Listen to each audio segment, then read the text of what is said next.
Powerful man in power seizes control of the market. This decision was made because it was impossible to operate the system under current conditions.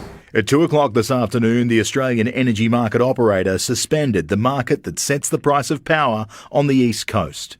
Tonight, in this unprecedented emergency measure, the government operator dictating how much energy private generators should provide and the price they will be paid. That is the best way for Australian homes and businesses to be sure that the lights will go on when they flick the switch.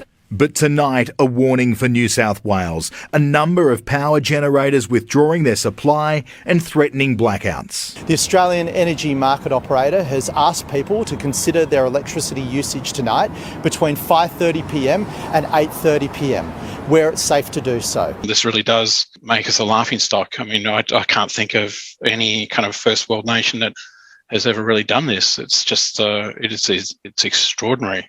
And everything will soon cost more. Conditions remain tight in the coming days, in particular in New South Wales, where we would urge consumers to conserve energy where it is safe to do so. The best interests of consumers will always come first, and I'm simply saying that AEMO will have the government's support in any action that they choose necessary to take. We shouldn't be in a situation where people feel like they have to turn off their heating or not cook their dinner because of the potential lack of supply of energy. The operator says the decision was caused by a large number of generators being out of action, which is typical for shoulder seasons but not the start of winter.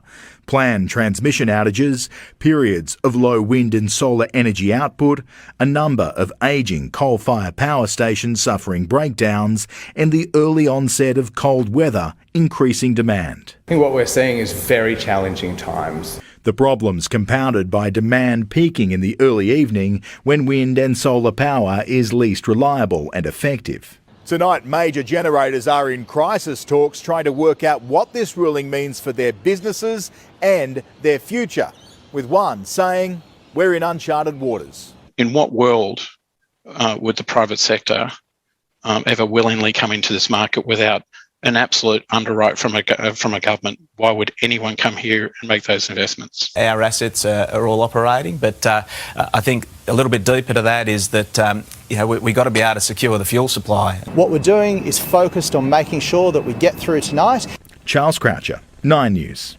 Charles is with me in the studio. Charles, what happens now? Well, Pete, those warnings in New South Wales specifically apply until 8:30pm tonight. This is being caused largely by coal-fired power stations in Queensland not producing energy as the market operator requested. We've not been told why, but this is the first test of these new rules, and there simply is no playbook for what happens next. The market operator's decision will be reviewed daily, and energy providers may still be compensated for any losses.